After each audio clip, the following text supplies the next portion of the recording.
गुरु प्यारी साध संगत जी, प्यार भरी राधा स्वामी जी, साध संगत जी, आज की वीडियो को पूरा ज़रूर देखिए। अगर वीडियो अच्छी लगती है तो वीडियो को ज़रूर लाइक और चैनल को सब्सक्राइब करना मत भूलिएगा। साध संगत जी, ये जो साखी है बड़ी ही प्यारी साखी है। साध संगत जी, आप डेरा ब्यास जाते होंगे, वहाँ पर कई सेवादार देखते हैं और लंगर में जो सेवादार होते हैं वह इतने प्रेम भाव से लंगर बनाते हैं कि उनकी भाव देखकर हमारी आंखों में आंसू आ जाता है। और उनका जब लंगर बनता है उसके बाद बाबा जी उस लंगर पर दृष्टि ज़रूर डालते हैं। दृष्टि इसलिए डालते हैं क्योंकि वह लंगर जो होता है हम जैसे सत्संगी खाते हैं, जिससे हमारे कई तरह के कष्ट काटे जाते हैं। तो हमें भी डेरा ब्यास में लंगर ज़रूर खाना चाहिए। साध संगत जी, ये जो साखी है डेरा ब्यास के लंगर से संबंधित है। साध संगत जी, जैसा कि आपको पता है कि डेरा ब्यास का जो लंगर बनता है, जितनी सब्जियां होती हैं, जितनी दालें होती हैं, या आटा होता है, या टीन के डब्बे होते हैं, क्योंकि डेरा ब्यास में जो लंगर बनता है वो काफ़ी तादाद में बनता है। तकरीबन एक दिन में 5 से 10 लाख की जो होती है संगत आती है, उनके लिए बनता है। और जब भंडारा होता है तो आपको तो पता है कितनी वहाँ पर संगत आती है। तो साध संगत जी, ऐसे ही एक सेवादार था जिसकी ड्यूटी डेरा ब्यास के लंगर में के बाहर लगी होती है, जहाँ पर ब्यास का जितना भी सामान होता है, टीन के डब्बे, तेल के डिब्बे, वह वहाँ पर स्टॉक पर रखे होते हैं। तो साध संगत जी, वह जो सेवादार था बहुत गरीब था और उसकी 3 बेटियां भी थी। साध संगत जी, पहले तो वह बड़ी श्रद्धा भाव से सेवा करता है, लेकिन उसकी बीवी कहती है कि अगर हम ऐसे ही करते रहें, अगर आपकी कमाई ना हुई तो हम अपनी बेटियों की शादी कैसे करेंगे? हम तो बहुत गरीब है, 2 वक्त की रोटियों के लिए हम तरसते रहते हैं। आपको तो पता है कि आजकल इतनी महंगाई है, बच्चों की पढ़ाई का खर्चा भी है, तो आप कुछ ना कुछ जरूर कीजिए। वह सोचता रहता है। सेवा में बैठा उसके मन में यही विचार आते हैं कि मैं क्या करूं जिसके कारण मेरे परिवार का पालन पोषण अच्छी तरह से हो जाए। ऐसे ही उसका मन जो था बड़ा बेचैन हो रहा था। तब उसके दिमाग में आया कि डेरा ब्यास के जो लंगर जहाँ पर बनता है, जहाँ पर सामान इकट्ठा किया जाता है, आज मेरे अकेले की ड्यूटी होती है। अगर इस टीनों में कितने टीन हैं, एक टीन गायब भी हो जाए तो किसी को पता भी नहीं चलेगा, क्योंकि यहाँ पर जो राशन आता है वह भारी मात्रा में आता है। तो अगर 50 में एक टीन भी गायब हो जाए तो क्या पता किसे पता लगता है। साध संगत जी, वह ऐसा ही करता। तीसरे दिन वह टीन को बेच जाता, उससे उसे जो पैसे मिलते अपनी पत्नी को देता। उसकी पत्नी कहती है कि अब तो आपकी कमाई अच्छी हो रही है, बेटियों का पालन पोषण भी अच्छी तरह हो रहा है, आप क्या कर रहे हैं? उसकी बीवी उससे बार बार पूछती, लेकिन वो कहता है मैं ये जो ला रहा हूँ बाबा जी के घर से ही ला रहा हूँ, बाबा जी मुझे देते। जब उसने बाबा जी पर नाम लिया तो उसको पत्नी कहती है कि आपने बाबा जी का नाम लिया है तो आप कोई गलत काम तो करते नहीं होगे। तो उसका पति कहता है बस तुम मेरे पे विश्वास रख और बाबा जी पर विश्वास रख।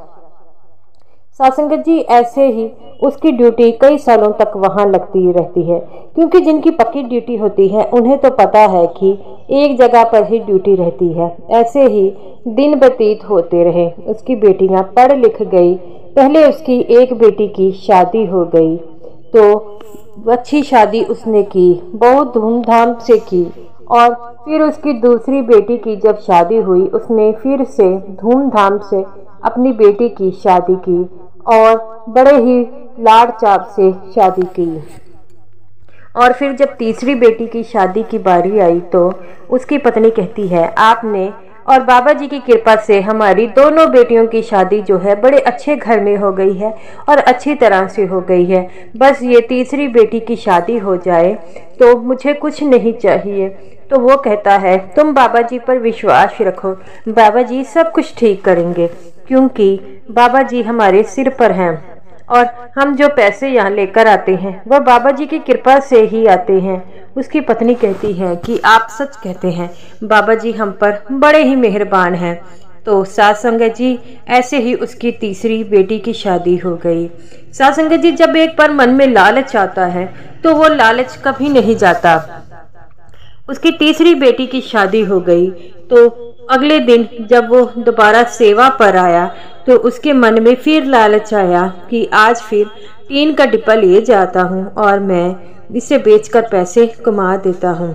सासंगत जी जब उसने टीन का डिब्बा उठाया और सासंगत जी वह टीन का डिब्बा लेकर बाहर आया तो उसने देखा कि सामने बाबा जी खड़े हैं। उसकी आंखें जो थी फटी की फटी रह गई और बाबा जी को देखकर उसका पूरा शरीर कांपने लगा। तब बाबा जी उसके सामने आए।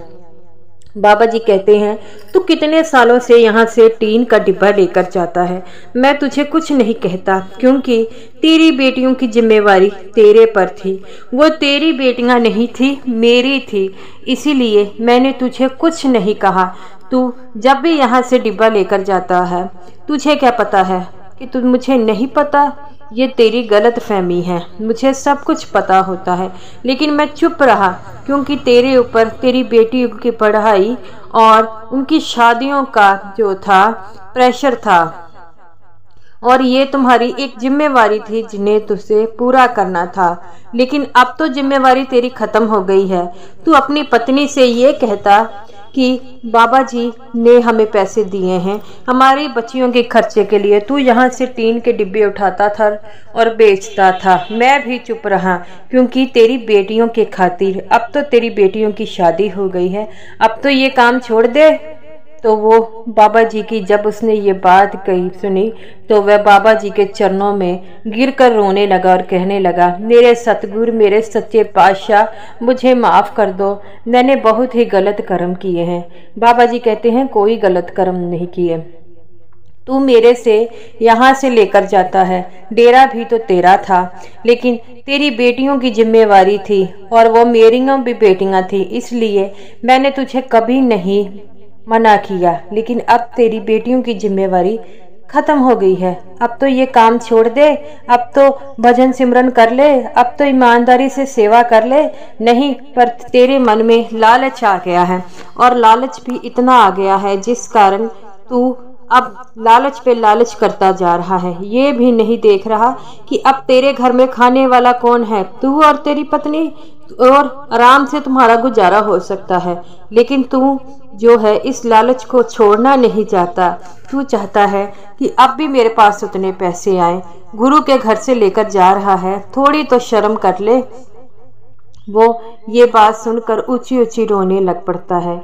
उसकी आवाज़ सुनकर जो है सेवादार आ जाते हैं बाकी। लेकिन बाबा जी बड़े दयावान हैं। उन्होंने देखा बाकी सेवादार आए हैं, वह चुप कर गए, उसे कुछ नहीं कहा। वह रोते ही जा रहा था।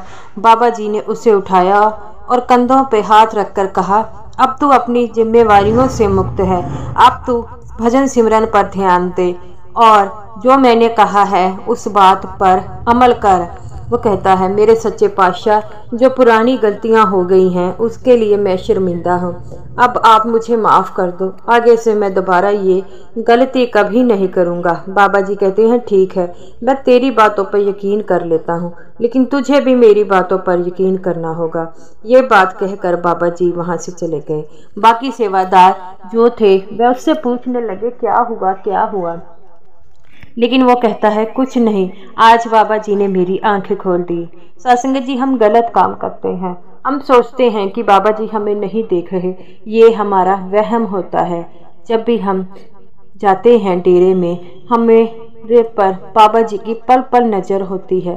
बाबा जी को पता है कि हर सत्संगी क्या करता है, लेकिन हम ये बात भूल जाते हैं और अपने ही कामों में लग जाते हैं। तो गुरु प्यारी साध संगत जी, अपने कामों से हटकर भजन सिमरन पर ध्यान दीजिए और गलत काम के बारे में कभी मत सोचिए, क्योंकि हम सत्संगी है, हम पर इतने बड़े गुरु का हाथ है, वह 24 घंटे हमारे पर नज़र गाड़े हुए हैं। हम जब भी गलत काम करते हैं हमारे मन में एक बार ज़रूर आता है, लेकिन काल हम पर इतना भारी हो जाता है कि वह हमसे गलत काम कराता है। तो साथ संगत जी, गलत काम को छोड़िए और बाबा जी पर विश्वास रखिए और हमेशा एक दूसरे से सत्संगियों के साथ प्यार से रहिए, क्योंकि सत्संगी जो हैं हमारे भाई बहनों की तरह होते हैं। और बाबा जी के कहे अनुसार जो है भजन सिमरन करते रहिए। भजन सिमरन करने से ही हमें बाबा जी को अपने हमेशा साथ पाएंगे। तो गुरु प्यारी साथ संगत जी, आप जो है इस वीडियो को पूरा देखिए। वीडियो अगर आपको अच्छी लगती है तो वीडियो को ज़रूर लाइक कीजिएगा और सभी साथ संगत जी को मेरी तरफ से प्यार भरी राधा स्वामी जी।